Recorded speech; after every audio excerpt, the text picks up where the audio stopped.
guys, welcome back to my channel. I am so excited today to share with you my favorite first day of school, back to school professional development books.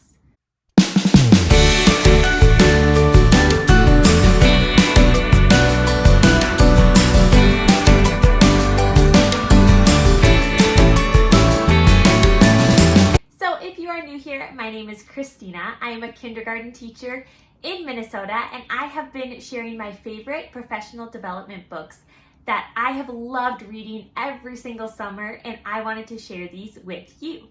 So today's topic is back to school, and while we don't really know what back to school is going to look like this year, these are still some of my favorite books that I always like to read right before I get ready for a new school year.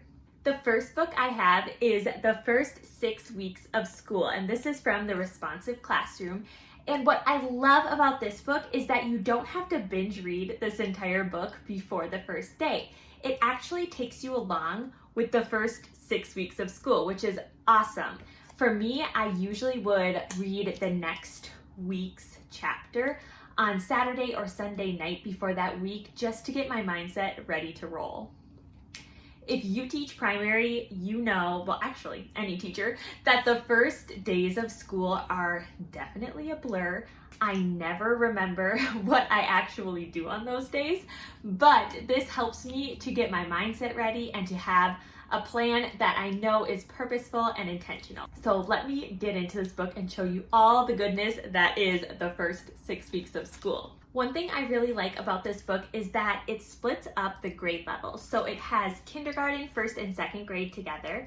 Then it has third and fourth grade together and fifth and sixth grade together. So you can go to your own grade level and really zone in on students that age and what they will need for the first days of school.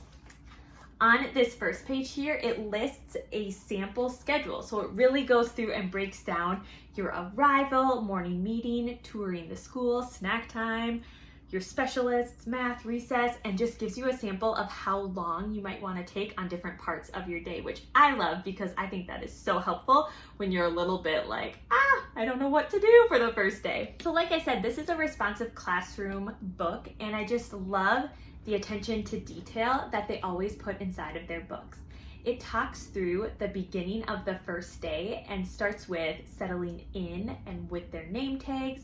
It talks about giving a signal for quiet attention. And if you think about it, the first time you get your whole class's attention is a really big moment. That kind of sets the stage for what you expect of your students. And you might be thinking, okay, it's the first day of school. It's like the first 10 minutes, it will be okay. But I have really found that if I make the first day of school and the first weeks of school very intentional and direct and exactly how I want it, it makes the rest of the school year flow much easier. Then it goes into a morning meeting and breaks that down. It has a sample morning message that you could use with your students. It talks about what recess and lunch can look like. I am going to be doing a video on first day tips, so I'll go into that a little bit more in the video, but I love that it takes the time to talk about recess or specialists that first time when you are leaving your students and they are going to a new teacher, because especially in kindergarten, that's scary because you were new to them and then they have grown to trust you and know that you are their teacher and you are like their safety net, and all of a sudden you are giving them to a different teacher. That can be really scary. So it talks through how to help with that process, and it goes through the rest of the day. It also has sections about teaching academics, and I really love this because materials and routines are huge that first month of school. And again, I know if you're a primary teacher, you're like, yes, you have to explain to the students how to use a pencil, how to use a glue stick, a glue bottle, scissors. And here it really talks about materials that you should be introducing and giving students time to explore those first couple days of school. One thing that I love about this book is that it has these blue rectangles that have amazing teacher language for you to use in your classroom. So a simple situation such as the children first arrive, this is something you could say. Hi Amira, I'm excited you're here today. let me help you find your table group.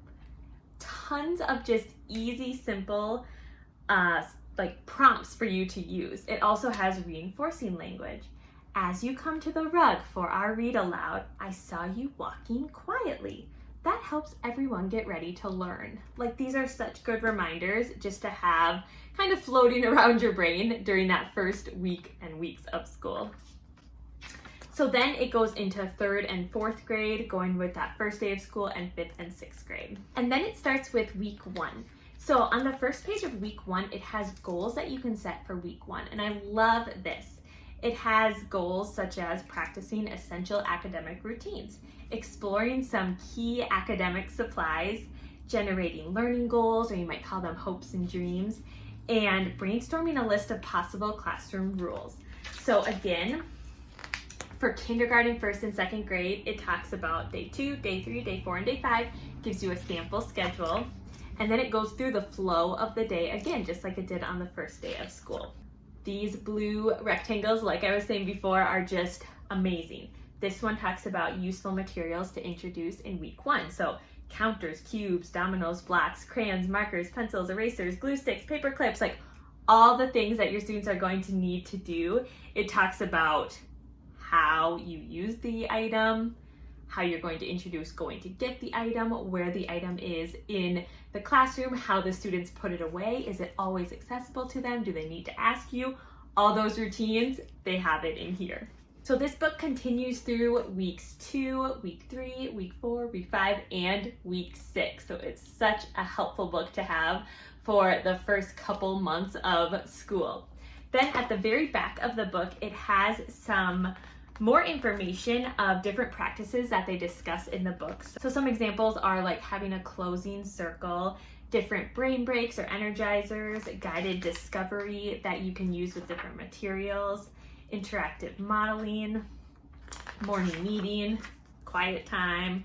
And then it goes into teaching and promoting positive behavior, how you can respond to misbehavior, logical consequences, teacher language. And at the very back, it has a ton of activities and songs and chants that you can use those first couple weeks of school that become favorites of your students. So this is a book that I love to read and refer back to for the first 2 months of school. So this is a really good one. The next book that I love to read at the beginning of the school year is the Morning Meeting book. And this is also a responsive classroom book. And I use Morning Meeting every single day. I've always used it as long as I've been teaching, and it is a staple in my classroom. My students can run Morning Meeting without me there. Whenever I have a substitute in the classroom, the substitute always makes a note that Morning Meeting was amazing. The students knew exactly what to do. So if you have never used Morning Meeting or you want more information on Morning Meeting, this is a perfect book to read. So the beginning of this book talks about Morning Meeting in general. Why do we use it? What is the purpose in our classroom? It talks about how it sets the tone for your day and for your students. It builds relationships and connections. And honestly, my favorite part of Morning Meeting is that I not only am practicing academics during our morning message, but it really hits the social and emotional learning that students need.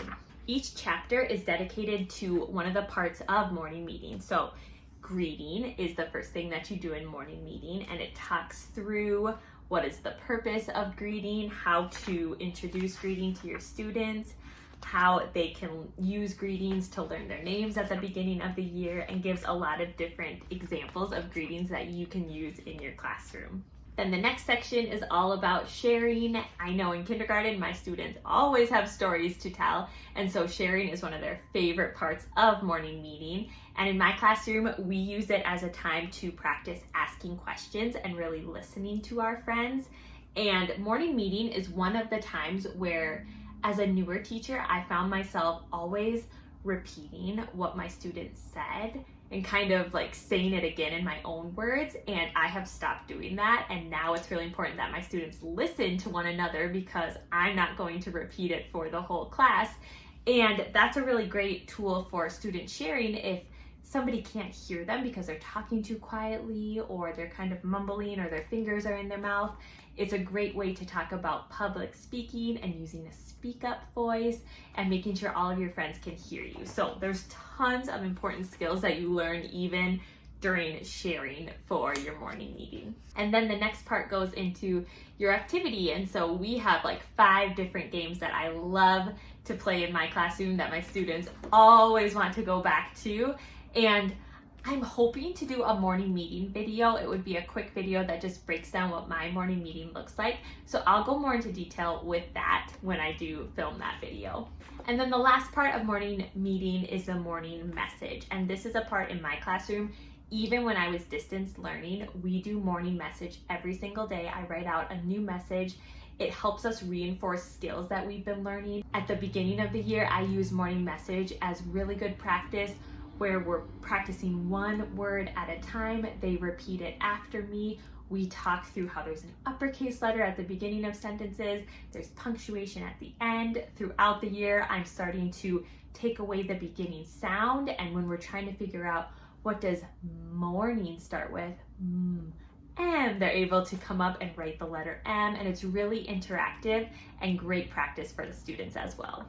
I also have a book that's in my classroom right now, and it's a smaller version that has tons of activities and ideas for morning meeting. Again, it's from the Responsive Classroom. If I'm techie enough, I'll try to insert a little picture right here of what that looks like. But that is something that I love to look at just to switch up our greeting or our activities, songs, things like that. So morning meeting is another great book to check out at the beginning of the year. And then the last book that I like to look at right before I start the school year is Yardsticks. And this book is a really great tool, not only for teachers, but also for parents. So in this book, the sections that might be beneficial for you are going to be really small, especially if you're a teacher and if you don't have children. I've always taught kindergarten. So the sections that I read are 4-year-olds, 5-year-olds, and 6-year-olds, since in kindergarten, they are 5 turning 6, but some of them have just turned 5. So it's important to look at the ages before and after kind of that typical age for your group. And so this is the 5-year-old section, and it starts out by talking just an overview about what 5-year-olds are all about. It talks about different ways that 5-year-olds might act at home and different things that they might need at home. So it says they want adult approval when newly 5, but maybe get to challenge adults as they move to age 6. It talks through typical growth patterns of 5-year-olds. So physical development, they reverse letters and numbers, either swapping positions or drawing the letters themselves backwards so a D looks like a B. They have better control of running, jumping, and other large movements. Staying focused in structured gym class can be difficult. So many details and ways that as I'm reading this, the first time I read through it, I'm like, yes, you can think of students or, your entire class, and you'll be able to find them in different sections of this book. It talks through social and emotional development of 5-year-olds. Older 5s may challenge adult authority and seem oppositional at times. It talks through communication, language, and literacy. And then cognitive capacity. Often see only one way to do things, rarely see things from another's viewpoint. So those are important things to know that you can help build and improve as the year goes on. And then it talks about how growth patterns relate to learning, talking about reading, writing, math, and other areas across the curriculum. So in math, practice writing numbers. Do simple equations such as, what's the missing number? 5 minus equals 2. Continue hands-on exploration of size, shape, length, and volume. And then it goes right into 6-year-olds, and it does the exact same thing. So this is a book that I like to recommend to parents, especially those parents that are questioning, maybe this is their first child, especially going into kindergarten, and they're concerned that they might not be ready, or they don't know if this is typical or if this is usual for this age. This is a really great guide to refer to check their development in different areas. So those are my favorite back to school books that I like to read every single August before the school year starts. If you have some favorite back to school books that I didn't mention, please put them in the comments below, because I would love to check out some new books as we start this new year. Thanks for watching, you guys, and I'll see you in the next video.